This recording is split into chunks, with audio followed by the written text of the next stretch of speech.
최근 미국에서 유행하는 주차 방식이 있다고 합니다.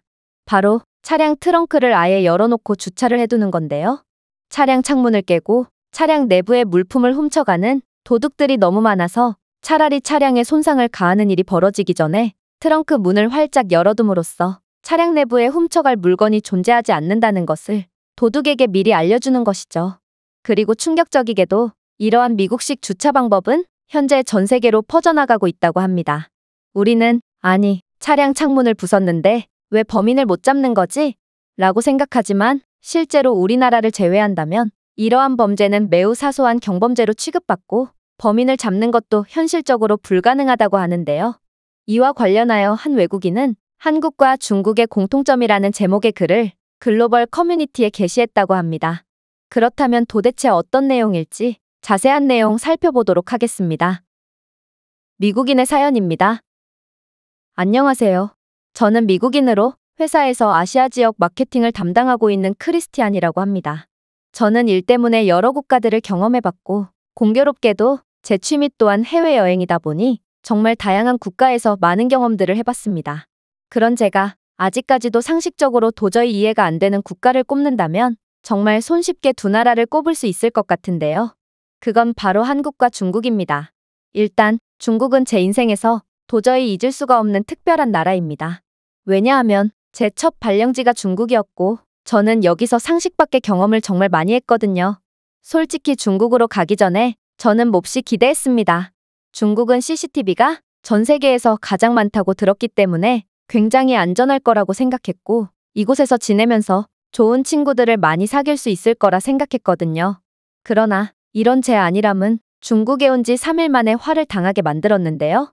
저는 중국이 안전할 줄 알고 가방을 차 안에 두고 내렸는데 다음날 가보니 차량의 창문은 박살나 있고 제 가방은 사라져 있었거든요. 솔직히 이런 범죄는 미국에서도 빈번히 발생하므로 그리 놀랄 것도 없을지도 모릅니다. 그러나 사방에 CCTV가 있는데도 제 물건을 훔쳐가다니 저는 어이가 없어서 바로 경찰에 신고했죠. 하지만 중국 경찰의 태도가 가관이더군요.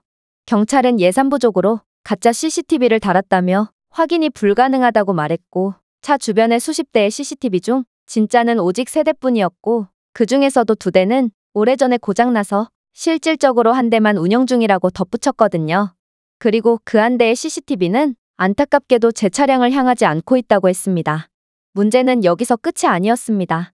중국에서는 늘 전날 기름을 꽉 채워도 다음날 차에 타보면 기름이 하나도 없는 경우가 많았는데 나중에 알고 보니 이건 중국에서 몹시 흔한 범죄인 중국인들이 펌프로 제 기름을 빼간 것이었죠. 해외 여러 나라들을 경험해봤지만 기름까지 빼가는 사람들은 중국에서 처음 봤기 때문에 저는 큰 충격을 받았습니다.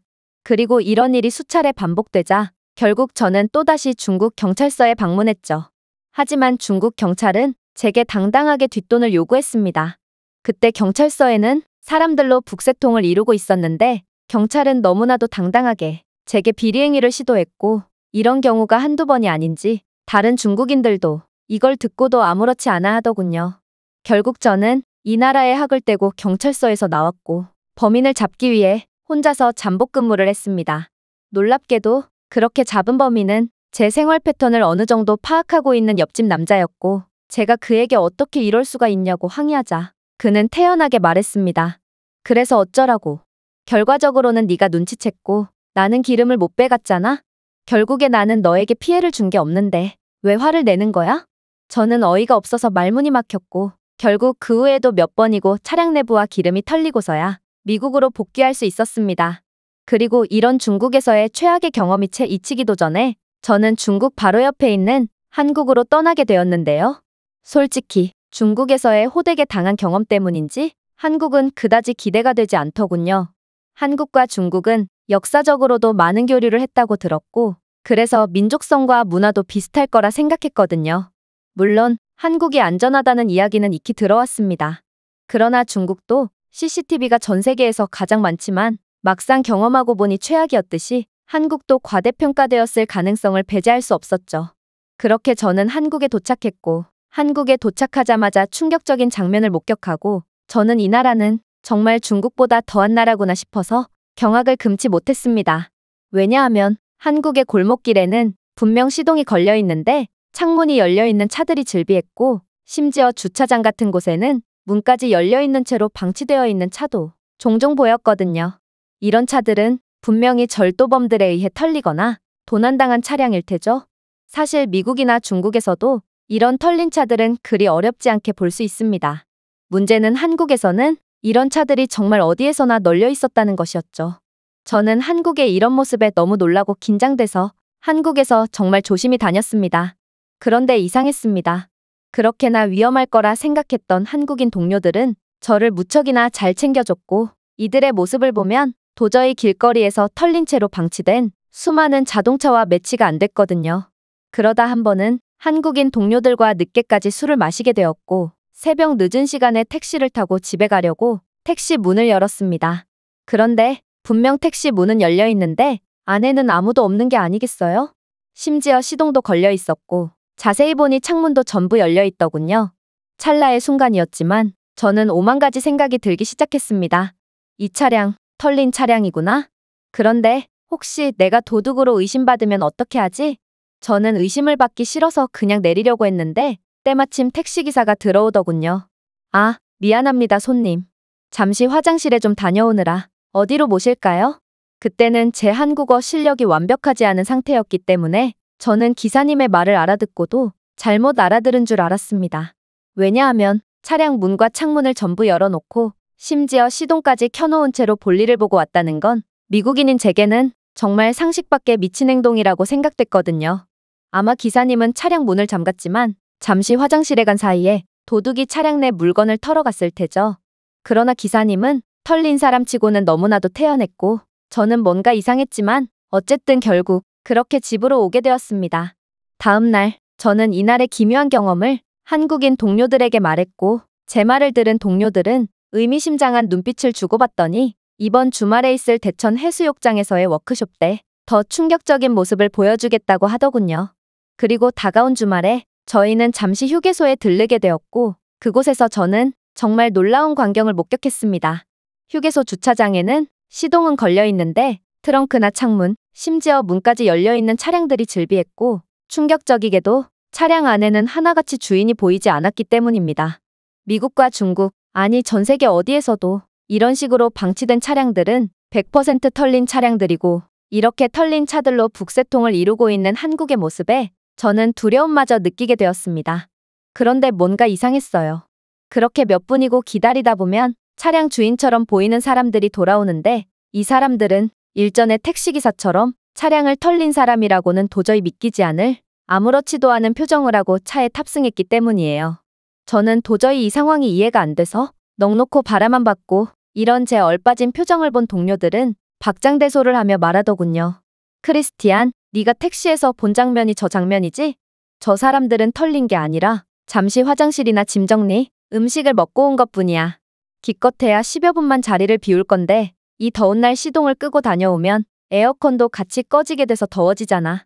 뭐 경우에 따라서는 잠시 환기를 하거나 짐을 옮기려고 창문이나 트렁크 문을 열어뒀을 수도 있지. 저는 이런 상식 밖의 대답에 더더욱 충격을 받고 말았습니다. 그런 사소한 귀찮음 때문에 차량이 털리는 위험을 감수하다니 한국인들이 정말 이해가 안 됐거든요. 전 세계 모든 나라들에서 차량 안에 조금이라도 돈 될 만한 물건이 있으면 그냥 창문을 깨고 물건을 가져가 버립니다. 문을 잠가도 털어가는 마당에 한국인들처럼 이렇게 시동까지 켜놓은 상태라면 제발 제 차량을 훔쳐가 주세요. 그렇게 해주시면 그 답례로 차량 내부에 있는 제 가방도 함께 드릴게요. 라고 소리치고 다니는 것과 다름없죠. 저는 한국이 아닌 다른 나라에서 이런 무모한 행동을 하면 10초 안에 차량을 포함해 전부 털릴 것이라는 것에 첨부를 걸겠습니다. 그러나 한국인들은 저는 이번 기회에 차량을 바꿀 생각이니까 부디 제 차량을 좀 털어가 주시겠어요? 라며 애원해도 아무도 차량에 손대지 않습니다. 저는 한국의 이런 모습이 도저히 믿기지가 않았습니다. 마치 제가 살아온 인생의 경험들이 완전히 부정당하는 느낌이 들었거든요. 그래서 워크숍이 끝나고 하나의 실험을 하기로 했습니다. 바로 한국인들처럼 똑같이 시동을 켜둔 채로 차량을 방치해 본 건데요. 실망스럽게도 제가 실험을 진행함과 동시에 어떤 할아버지가 와서 제 차에서 기웃대더군요. 저는 이건 100% 차량 털이범이다 싶었고, 한국인 동료들이 한국의 위상을 드높이기 위해 제게 거짓말을 했다는 것을 느끼며 할아버지에게 달려갔습니다. 제가 이봐요. 제 차에서 뭐 하시는 거예요? 라고 소리치려고 입을 떼는 순간 되려 그 한국인 할아버지가 제게 먼저 호통을 치더군요. 이봐 젊은 양반. 환경을 생각해야지. 에어컨을 틀고 창문을 열고 있으면 어떻게 해? 에너지를 좀 아끼자고. 한국인들은 환경을 생각할 뿐 남의 물건에 손을 댄다는 행위 자체를 이해하지 못하는 듯 보였습니다. 그 후로도 저는 한국에서만 가능한 실험 아닌 실험을 계속했고 결국 한국은 완전히 안전한 국가라는 것을 느낀 저는 한국인들은 정말 상식이라는 게 안 통하는 사람들이구나 라는 생각이 들면서도 안전한 한국에서 살다 보니 저 또한 그들처럼 변해버렸습니다. 한국인들과 똑같이 차량 창문을 열고 다니는 건 기본이고 마트에서 카트를 가져다 놓을 때는 차량 문도 안 잠그고 갖다 놓고 오곤 했죠. 저 또한 한국인들처럼 미친 사람이 된 것입니다. 그러나 저는 미국으로 돌아와서도 한국에서의 버릇을 버리지 못했고 결국 미국으로 돌아온 지 3일 만에 차량 안에 모든 물건을 전부 털리고서야 정신이 들더군요. 역시 이건 한국에서밖에 할 수 없는 행동이었구나. 역시 한국은 상식 밖의 나라야. 그리고 제가 더 많은 나라들을 경험할수록 한국에 대해서 더 많은 생각을 하게 되었습니다. 도대체 어떤 나라가 상식이 통하지 않는 나라일까요? 같은 민족들끼리 서로 신뢰하며 누군가 자신의 물건을 훔쳐갈 것을 전혀 걱정하지 않는 사람들이 상식이 없는 것일까요? 아니면 자신의 이익을 위해 남에게 피해를 끼치면서까지 물건을 훔치려고 혈안이 든 우리들이 상식이 없는 것일까요? 그러나 저희는 100년이 지나도 절대로 한국처럼 할 수 없겠다는 생각이 든 저는 그저 생각을 멈출 뿐이었습니다. 이 외국인의 글은 여기까지입니다. 한국식 차량 문화에 충격을 받은 미국인의 사연이었습니다. 제가 준비해온 내용은 여기까지입니다. 끝까지 시청해주셔서 진심으로 감사드리며 여러분들의 구독과 좋아요, 알림 설정은 영상 제작에 큰 힘이 됩니다. 이상 세모튜브였습니다.